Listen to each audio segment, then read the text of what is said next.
In the year 60 AD, the most powerful military force the world had ever known faced its greatest humiliation on British soil. Roman legions, the same armies that had conquered Gaul, crushed Carthage, and subdued the known world, fled in terror through the streets of Londinium. Behind them rode a woman with flame-red hair streaming behind her chariot, leading 100,000 warriors in a wave of vengeance that would leave 3 Roman cities utterly destroyed and 70,000 to 80,000 people dead. Her name was Boudica, and she came within a hair's breadth of driving Rome completely out of Britain. This is her story, and every word of it is true. We know Boudica's story primarily from 2 Roman historians, Publius Cornelius Tacitus and Cassius Dio. Tacitus wrote his account around 98 AD. In his work, Agricola and Annals, his father-in-law, Gnaeus Julius Agricola, served in Britain and likely witnessed the aftermath of Boudica's revolt firsthand. Cassius Dio wrote his history around 150 years after the events, drawing on earlier sources now lost to us. Both historians were Roman. Both wrote from the perspective of the conquerors. Yet even they couldn't hide their respect and fear of this warrior queen. Beneath London's streets today, archaeologists have found a layer of burnt red clay and ash dating to 60 to 61 AD. It's more than a foot thick in places. This is the Boudican destruction layer, physical evidence of the inferno she unleashed. The same layer exists beneath modern Colchester and St. Albans. 3 cities, reduced to ash. To understand Boudica's revolt, we must understand Roman Britain. In 43 AD, Emperor Claudius invaded Britain with 4 legions, approximately 40,000 professional soldiers backed by auxiliary troops.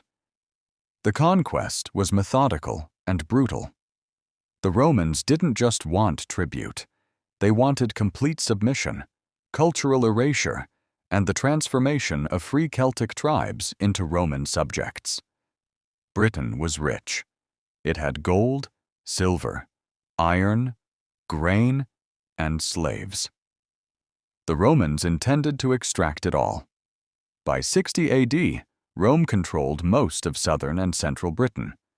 But the occupation was expensive, and Rome needed to pay for it. That meant taxation. That meant seizing land. That meant crushing any resistance. The governor of Britain was Gaius Suetonius Paulinus, a hardened military commander who had previously fought in the Atlas Mountains of North Africa.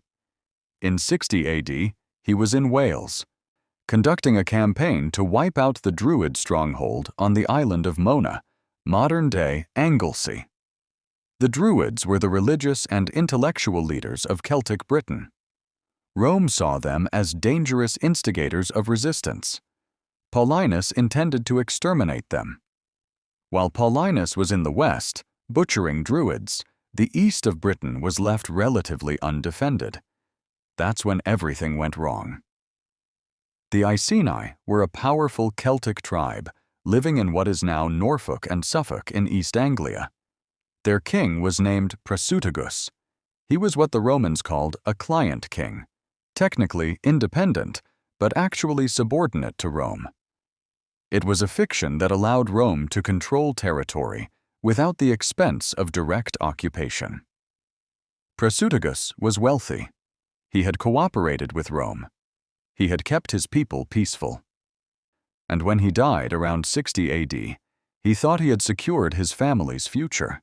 According to Tacitus, Prasutagus left a will. He divided his kingdom between the Roman Emperor Nero and his 2 daughters, hoping this compromise would protect his family and preserve some independence for his people. He could not have been more wrong. What happened next was calculated humiliation, the kind of brutality designed to break a people's spirit forever. When Roman officials arrived to claim Nero's inheritance, they didn't just take half the kingdom, They took everything. Tacitus tells us that Prasutagus's kingdom was plundered as if it were captured territory. Roman officers and slaves seized the property of Iceni nobles as if it were their own. But the worst was yet to come. Boudica, the widow of Prasutagus and queen of the Iceni, was stripped and flogged in front of her people.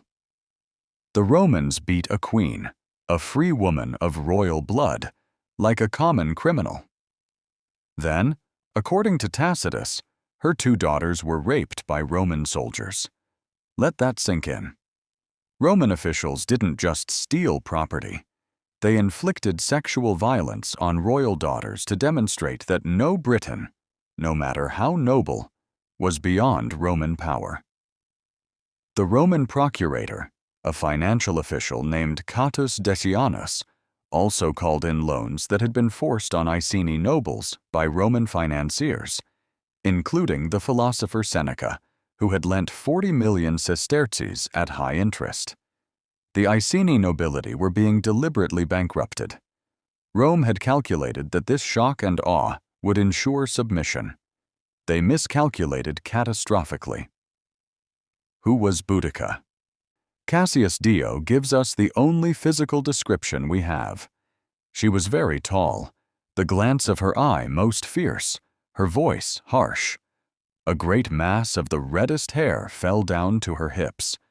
Around her neck was a large golden torque, a Celtic neck ring signifying royal status. She wore a tunic of many colors, over which a thick cloak was fastened with a brooch. Her name, Boudica, comes from the Celtic word for victory. Some scholars translate it as Victoria. In later medieval Welsh, it became Budug.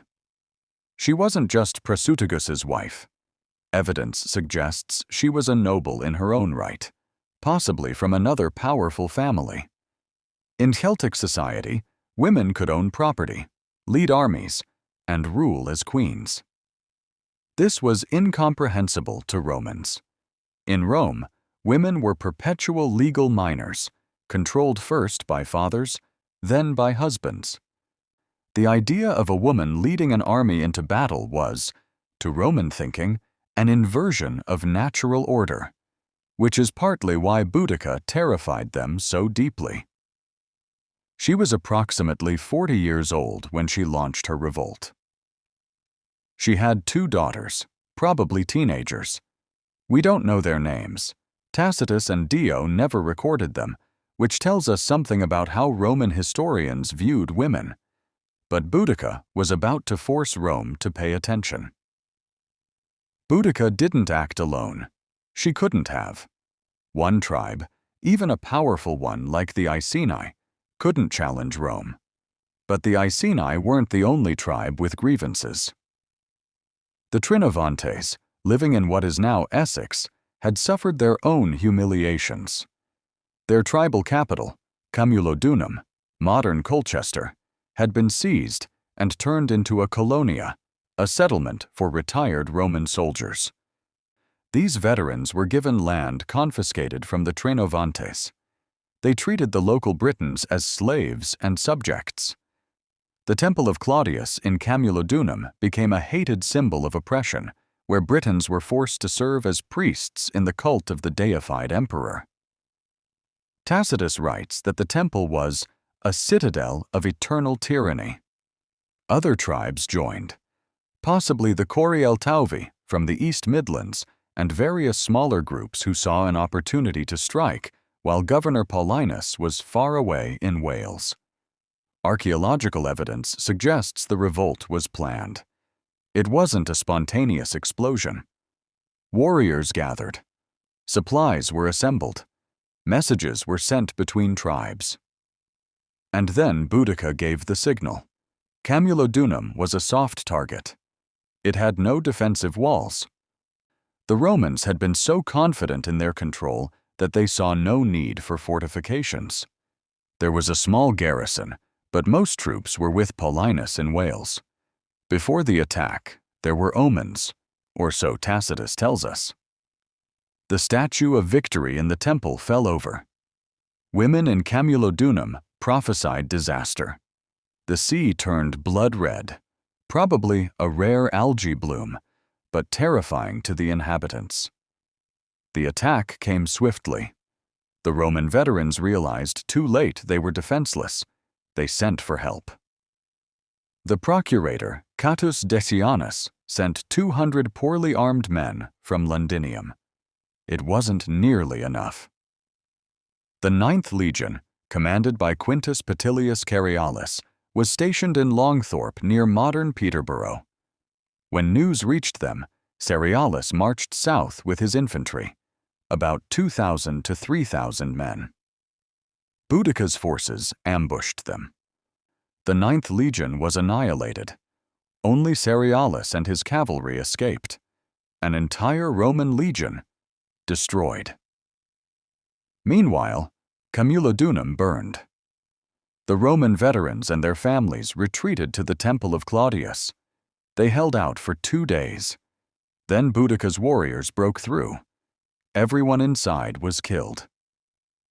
Tacitus doesn't spare the details. The Romans were massacred. The temple was torn down.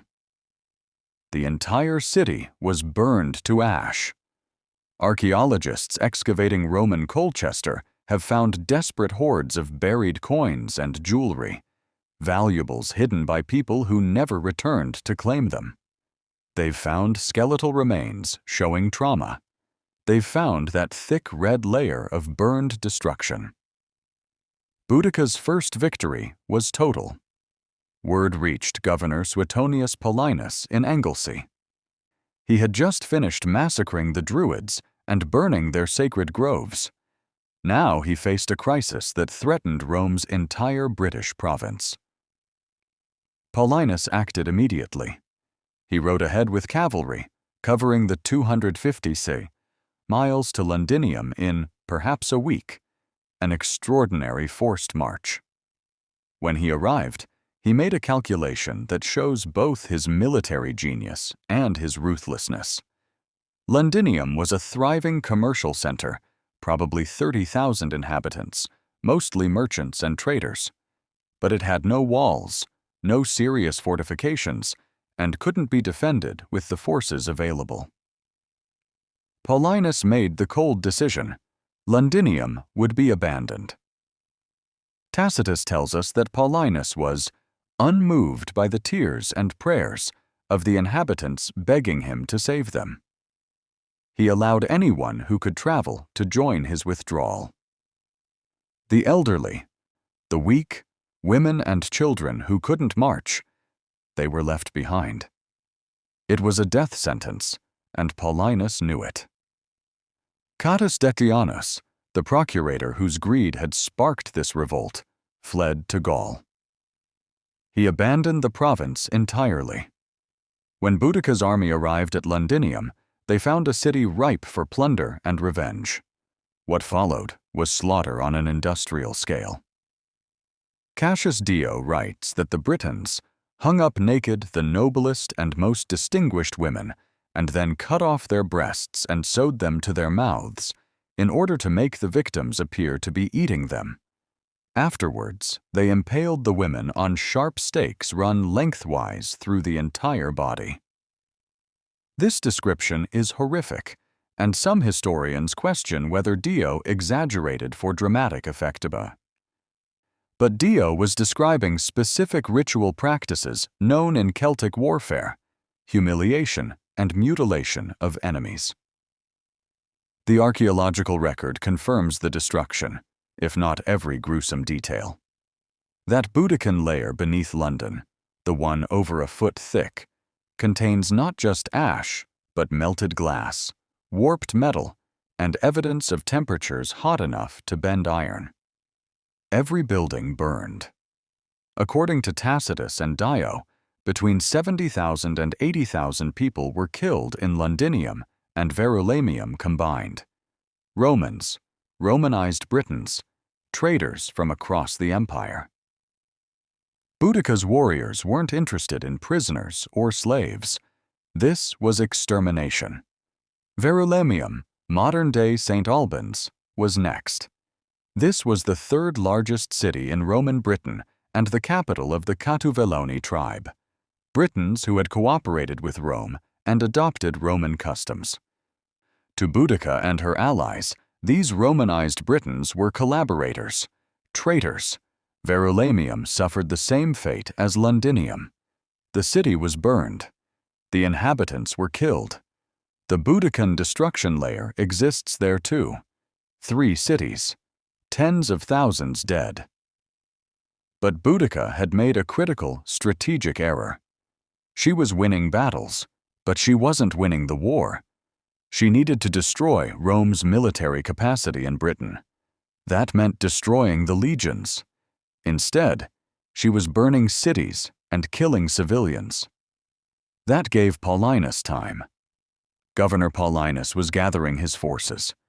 He recalled the 14th Legion Gemina, which had been with him in Wales. He summoned the 20th Legion Valeria Victrix.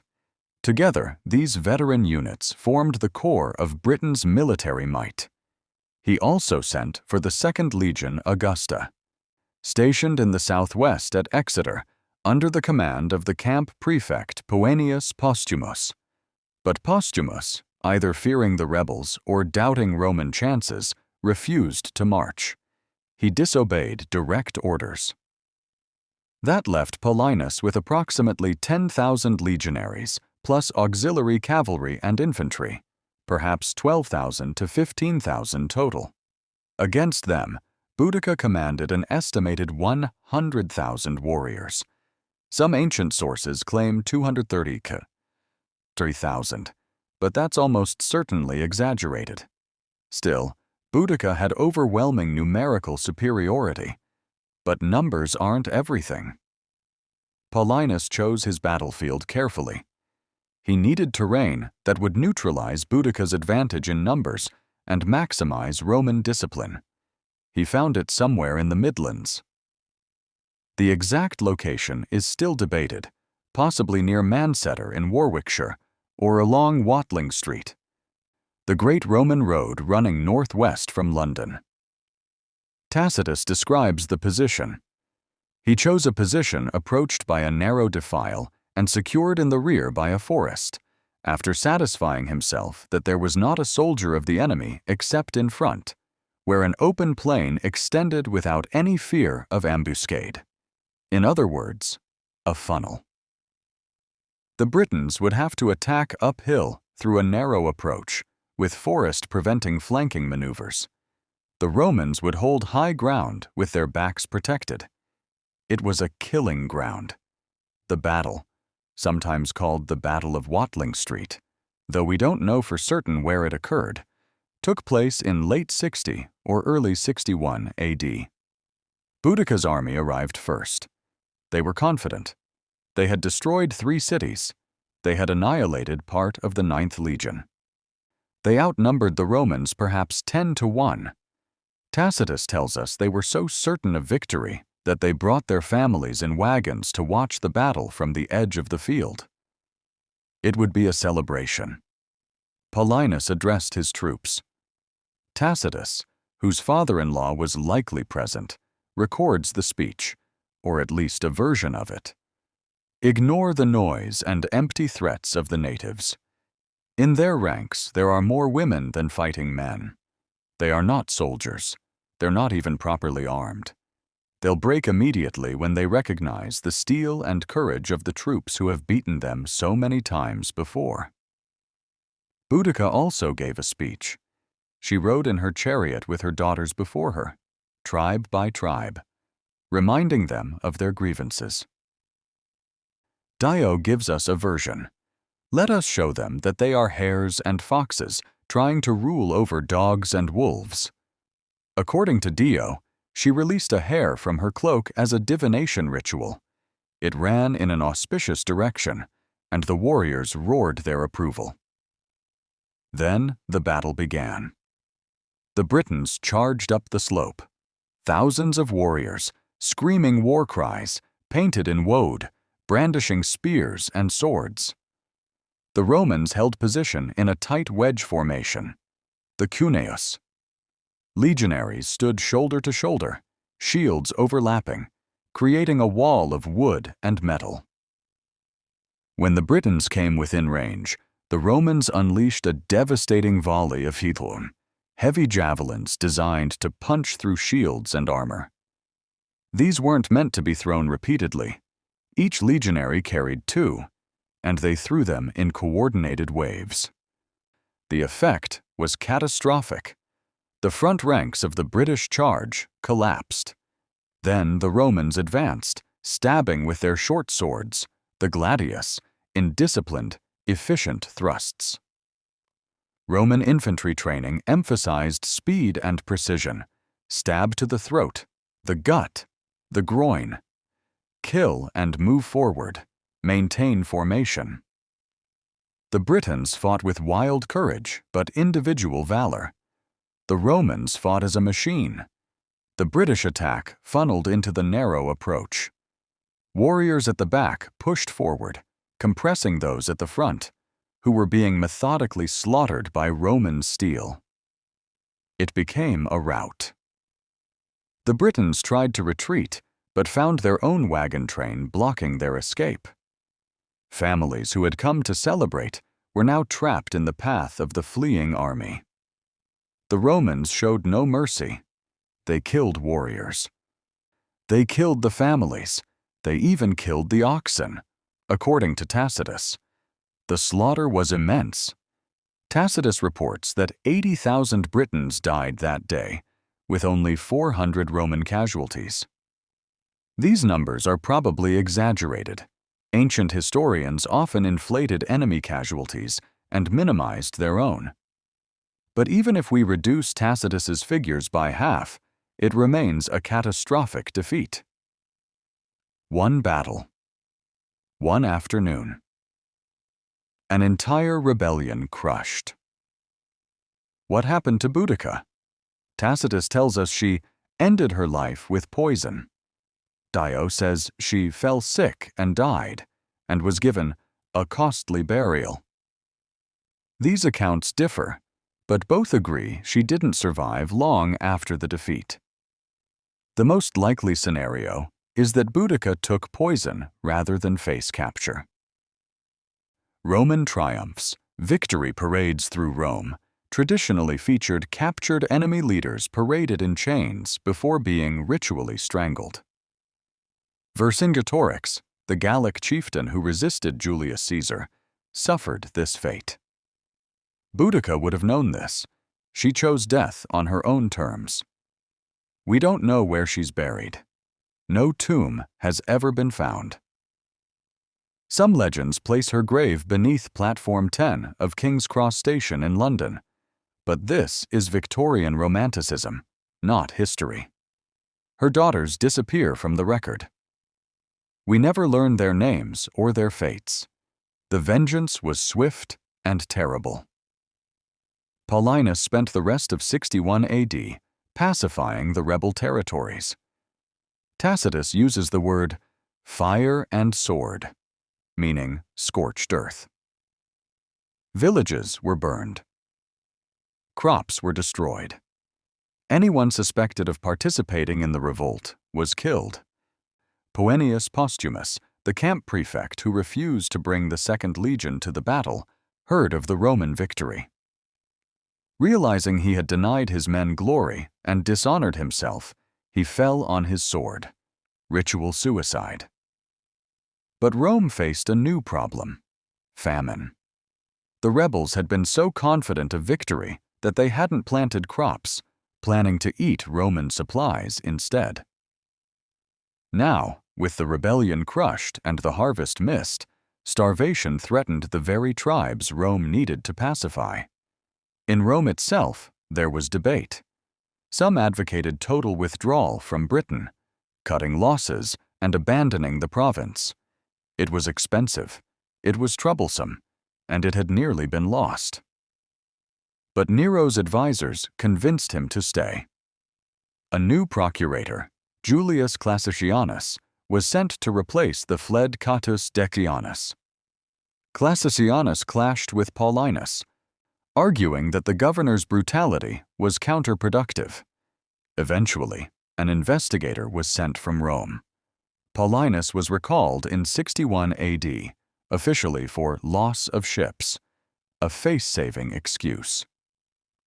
The real reason was that his scorched earth tactics threatened to turn all of Britain into a permanent war zone. His replacement, Publius Petronius Turpilianus, pursued a policy of reconciliation rather than annihilation. The Roman occupation continued. Britain would remain part of the Roman Empire for another 350 years. But it would never be the same. For 1,300 years, Boudica was forgotten. After the fall of Rome, Britain fragmented. The story of a Celtic queen who fought the empire survived only in scattered manuscript copies of Tacitus and Dio, buried in monastery libraries. Then, in the Renaissance, scholars rediscovered classical texts. Tacitus's Annals was printed. Humanists read about Boudica. But it wasn't until the Victorian era that Boudica became Britannia's icon. In the 19th century, when Britain ruled the largest empire in history, the story of a warrior queen fighting for freedom became irresistible propaganda. She was recast as a proto-nationalist hero, a symbol of British defiance against foreign tyranny. Never mind that she was fighting against the very Roman culture that Britain's elite claimed to emulate. Never mind that the Victorians were themselves running an empire that subjugated millions. The poet Alfred, Lord Tennyson wrote Boadicea in 1859. The same year, Charles Darwin published On the Origin of Species. Prince Albert commissioned a massive bronze statue of Boudica in her chariot, which stands today beside Westminster Bridge in London, ironically near the heart of the British Empire's former seat of power. The statue, completed in 1905, shows Boudica with her daughters, arm raised, charging forward. It's magnificent, it's dramatic, and it's deeply ironic, as we'll see. What Tacitus didn't say. Here's something most people don't realize when they read Tacitus's account of Boudica. Tacitus was not writing objective history. He was writing political commentary about Rome itself. His father-in-law, Agricola, served in Britain. Tacitus admired him. But when Tacitus wrote his histories during the reign of Emperor Trajan, he was living in a state recovering from the tyranny of Domitian. Tacitus used Boudica's revolt to criticize Roman misgovernment. The villains of his story aren't just Boudica and her warriors, they're the corrupt Roman officials whose greed and cruelty sparked the rebellion. Look at how he describes the outbreak. Roman officers plundered his kingdom as if it were captured territory. They flogged a queen and raped her daughters. The procurator Catus Decianus is portrayed as a greedy coward who fled at the first sign of danger. Tacitus is making an argument. When Rome governs justly, it prospers.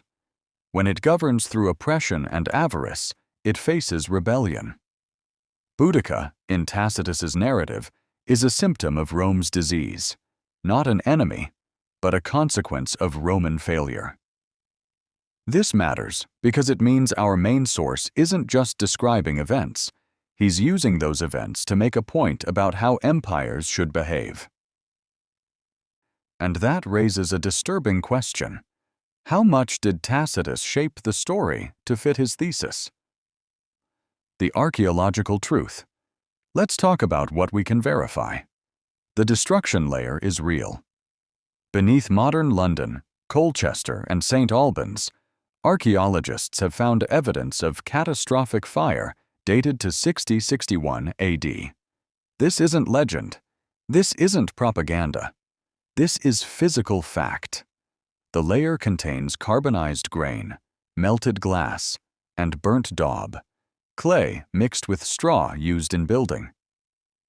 The temperatures required to create that level of destruction indicate systematic, Citywide burning. Buried coin hoards confirm the date. Many coins found in the destruction layers were minted in the late 50s AD, and none are later than 61 AD, exactly when Tacitus says the revolt occurred. Human remains show trauma. Skeletons found in the destruction layers bear cut marks, evidence of violent death. But here's what archaeology also tells us. The revolt wasn't simply natives versus Romans. It was more complicated. Analysis of the destruction patterns suggests that certain areas were targeted specifically. The Temple of Claudius in Colchester was demolished deliberately. That was symbolic. But some structures survived, suggesting selective destruction rather than mindless rampage. Moreover, genetic and isotopic analysis of victims in London shows a diverse population. Locals, Romans from Italy, merchants from Gaul, possibly traders from even farther afield. Londinium was a cosmopolitan commercial hub. Boudica's forces didn't distinguish. They killed everyone. This complicates the narrative. Boudica wasn't just fighting Roman soldiers. She was killing traders, slaves, families, many of whom were themselves from conquered provinces, people just trying to survive in the Roman system. So let's ask the questions that make us uncomfortable. Was Boudica a hero? She was raped, or rather, her daughters were, while she was flogged. She suffered an atrocity that cries out for justice. Her people were oppressed, their land stolen, their wealth plundered. But her response was to kill 70,000 to 80,000 people, most of them civilians. She massacred Romanized Britons who had accommodated the occupation. She tortured and mutilated victims. Ancient warfare was brutal by our standards. But even by ancient standards, Tacitus and Dio describe Boudica's revenge as extreme. Was she a freedom fighter or a perpetrator of ethnic cleansing? Can she be both? Here's the historical irony. We celebrate Boudica today because Roman historians preserved her story. If she had succeeded, if she had driven Rome out of Britain, we would know nothing about her. The Celts didn't have a written historical tradition. Everything would have been oral legend, lost over time. We know her name because Rome, the empire she fought, immortalized her. Another irony. Britain's greatest symbol of resistance against foreign conquest stands in London, a city that Boudica burned to the ground and whose inhabitants she slaughtered. The statue shows her charging forward, protecting her daughters. But by the time of that final battle, if the sources are correct, any possibility of protecting them was long gone. The revolt had failed. Her daughters likely died in the aftermath, either by their own hands or in the famine and Roman reprisals that followed. The statue is beautiful, but it's a lie we tell ourselves about history. So what is the truth about Boudica? Here it is. She was real. The revolt happened. The grievances were legitimate. The atrocities committed against her family actually occurred. The destruction was immense, and she came terrifyingly close to succeeding. If Paulinus had been less skilled, if he'd chosen his battlefield poorly, if Postumus had brought the Second Legion, Rome might have lost Britain in 60 AD, decades before the empire was ready to give it up. But the reason we should remember Boudica isn't because she was a hero or a villain. It's because she reveals something true about empires and resistance. Empires create the conditions for their own rebellions. Rome's greed, the flogging, the rapes, the land theft, the forced loans, these weren't aberrations. They were how empires operated. Extract wealth, crush resistance, impose cultural dominance, and people pushed far enough will fight back, even when victory is unlikely. Boudica's revolt failed militarily, but succeeded in forcing change. After 61 AD, Rome reformed its administration in Britain. The replacement of Paulinus with Petronius signaled a policy shift. Julius Classicianus, the new procurator, argued for conciliation. Roman rule became less overtly brutal, not because Rome suddenly became moral, but because the cost of oppression had proven too high. This is the pattern throughout history. Injustice breeds resistance. Resistance forces change. Sometimes the change comes through reform, sometimes through revolution, sometimes through catastrophic violence that benefits no one. Boudica's story is a warning about what happens when power is exercised without restraint, when humiliation is used as a tool of control, when people are pushed beyond endurance. It's also a warning about resistance. Boudica won battles but lost the war. Her revolt killed thousands but achieved no lasting independence. Her daughters' names are lost. Her grave is unknown. Vengeance burns hot, but it rarely builds anything lasting. In 2019, archaeologists working on the site of the Roman Forum in Colchester, ancient Camulodunum, found something remarkable. It was a small glass jug, shattered and melted, trapped in the Boudican destruction layer. When they analyzed the residue inside, they found traces of wine. Someone, a Roman veteran, perhaps, or a merchant, was pouring wine when Boudica's warriors burst through the door. The jug fell, broke, and was buried in ash as the city burned around it. For 1,960 years, that jug lay beneath the modern city, silent testimony to a moment of terror. That's what history is, frozen moments of human experience, waiting to be understood. Boudica lived. She fought. She failed. But 2,000 years later, we're still telling her story. And that, perhaps, is the only immortality anyone really gets.